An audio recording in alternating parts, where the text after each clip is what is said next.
Assalamualaikum warahmatullahi wabarakatuh. Halo semuanya, pada kesempatan kali ini kelompok kami akan membahas tentang materi protoplas. Dengan saya Anita Diaksa, NIM 1308621012 dari Biologi B UNJ 2021 dengan dua teman saya. Nama saya Melina Fitriose dengan NIM 13086211040 dari Biologi B UNJ 2021. Saya Nurhaliza Putri Nabila dengan NIM 1308621069 dari Biologi B UNJ 2021.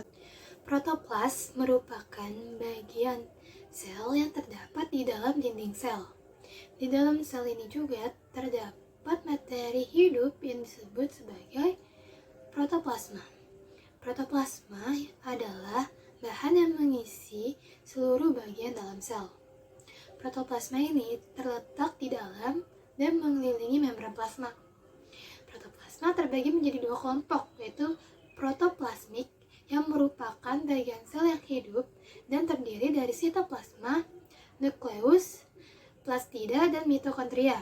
Lalu ada non-protoplasmik yang merupakan bagian dalam sel yang tidak hidup, seperti karbohidrat, protein, minyak, amilum, dan ailuron. Protoplasma terbagi menjadi beberapa komponen utama. Yang pertama ada sitoplasma. Sitoplasma merupakan bagian dari protoplas. Secara fisik, sitoplasma adalah zat kental yang transparan terhadap cahaya. Sedangkan secara kimiawi, struktur dari sitoplasma itu sangat kompleks dengan komponen utamanya adalah 85-90% itu air. Dan komponen terpenting dari sitoplasma adalah protein. Sitoplasma mengandung banyak sekali molekul yang diantaranya berbentuk suspensi koloid dan organel-organel. Sitoplasma dan inti sel secara bersamaan disebut protoplasma.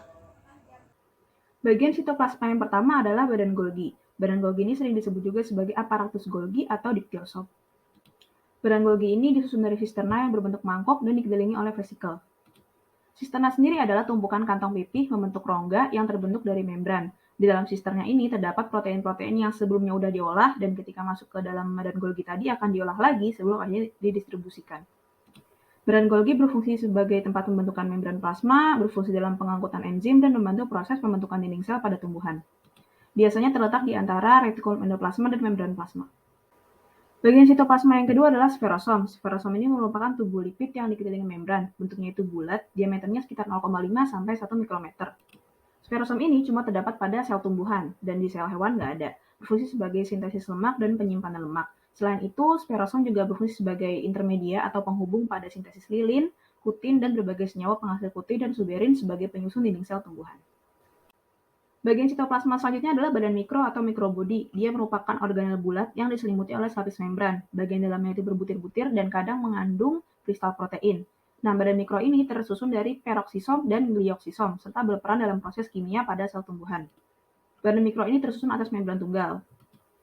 Nah, peroksisom ini terletak di daun berdampingan kloroplas. Selaputnya itu sangat permeabel, terdapat enzim katalase dan berperan dalam proses fotorespirasi. Sementara glioksisom ada di biji, mengandung enzim asetil-CoA untuk sintesis asam suksinat. Bagian dari sitoplasma selanjutnya adalah mikrotubula. Dari gambar ini kita bisa lihat kalau bentuknya dia itu lurus, memanjang, dan ada rongga di tengahnya. Komponen penyusunnya ini adalah subunit protein globular dengan diameter rata-rata 23-27 nanometer. Nah, kita bisa nemu mikrotubula ini di tepi sitoplasma atau dekat dinding sel yang sedang mengalami penebalan. Mikrotubula ini muncul juga pada saat fase mitosis dan meiosis di sitoplasma yang dekat dengan dinding yang sedang mengalami pertumbuhan dan berperan dalam orientasi mikrofibril yang sedang berkembang. Bagian selanjutnya adalah ribosom. Ribosom ini rata-rata ukurannya adalah 17-20 nanometer. Keberadaannya itu menyebar di sitoplasma dan menempel pada retikulum endoplasma yang kasar. Dan dia tuh berupa makromolekul ribonukleoprotein dan menjadi tempat dari sintesis protein. Ribosom ini juga merupakan organel terkecil yang mampu menghasilkan protein dan terdapat di seluruh sel hidup, mau hewan, tumbuhan, prokariotik, atau eukariotik. Selain sebagai tempat sintesis protein, ribosom juga berfungsi sebagai pengatur dan penyedia komponen untuk sintesis protein, pengikat asam amino di sitoplasma, dan berperan penting dalam aktivitas metabolisme. Bagian selanjutnya adalah retikulum endoplasma atau RE. RE merupakan sistem membran yang dari gambar kita bisa lihat bentuknya itu berlipat-lipat, serta menyatu dengan membran sel dan membran inti. Retikulum endoplasma ini dibagi menjadi dua, ada retikulum endoplasma kasar dan retikulum endoplasma halus. Fungsi dari retikulum endoplasma halus adalah membentuk lemak, netralisir racun, serta menyimpan kalsium. Sementara retikulum endoplasma kasar berfungsi untuk membentuk protein dan membran. Komponen protoplasma yang kedua ada nukleus. Nukleus merupakan organel yang ditemukan pada sel eukariotik. Nukleus mempunyai struktur, yaitu terdiri dari membran inti yang berfungsi sebagai tempat pertukaran zat dengan sitoplasma. Karena letaknya yang ada di luar, dia terdapat pori-pori. Lalu ada nukleoplasma yang berfungsi sebagai tempat terjadinya reaksi-reaksi kimia di dalam nukleus. Lalu ada kromosom yang berfungsi untuk membentuk DNA, dan yang terakhir ada nukleolus yang berfungsi untuk membentuk RNA yang nantinya akan menyusun ribosom. Nukleus mengandung nukleoplasma yang merupakan bahan kimia seperti larutan fosfat, gula ribosa, protein, nukleotida, dan asam nukleat. Secara kimiawi, nukleus tersusun dari DNA, RNA, dan protein.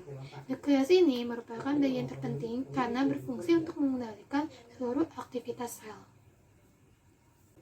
Komponen protoplasma yang ketiga ada plastida. Plastida merupakan suatu organel sel terbesar yang terdapat pada sel tumbuhan dan berfungsi untuk proses fotosintesis. Plastida dapat diklasifikasikan berdasarkan ada atau tidak adanya pigmen. Yang pertama ada leukoplas. Leukoplas merupakan plastida yang kekurangan pigmen. Leukoplas ini biasanya terdapat pada sel-sel yang tidak terkena cahaya matahari.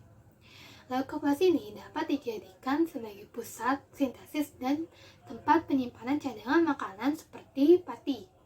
Yang kedua ada kloroplas. Kloroplas merupakan plastida yang mengandung pigmen warna hijau yang berguna untuk proses fotosintesis. Yang terakhir ada kromoplas yang merupakan plastida yang mengandung pigmen selain hijau seperti warna merah, jingga tua, atau kuning.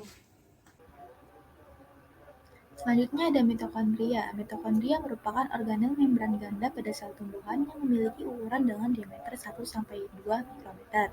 Jumlah mitokondria di dalam sel tumbuhan bervariasi tergantung pada masing-masing spesies. Masing-masing mitokondria mengandung asam deoksiribonukleat dan sistem enzim oksidasi. Mitokondria mempunyai fungsi yang berhubungan erat dengan respirasi sel atau mengandung enzim-enzim respirasi. Selanjutnya komponen non-protoplasma. Komponen non-protoplasmik terdapat dalam vakuola dan sitoplasma yang berfungsi untuk menyusun bahan makanan atau produk metabolisme lain. Bahan-bahan ini dikenal juga dengan sebutan zat ergastik. Komponen non-protoplasmik pertama yaitu komponen non-protoplasmik cair. Terdapat di dalam vakuola sel, yaitu contohnya asam-asam organik, karbohidrat, protein, alkaloid, zat penyamak, zat warna atau sianin. Untuk lemak dan minyak sebagai cadangan makanan pada biji-bijian, contohnya adalah pada kacang tanah dan kelapa. Komponen kedua yaitu komponen protoplasma padat, contohnya yaitu kristal kalsium oksalat, aleuron, dan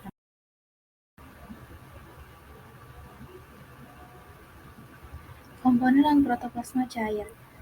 Contoh yang pertama yaitu karbohidrat. Selulosa dan zat tepung merupakan bahan ergastik yang pada prinsipnya terdapat di dalam protoplas. Selulosa sangat penting untuk menyusun dinding sel, sedangkan tepung untuk cadangan makanan. Zat tepung dijumpai dalam sitoplasma terdapat butir-butir, baik di dalam leukoplas maupun kloroplas.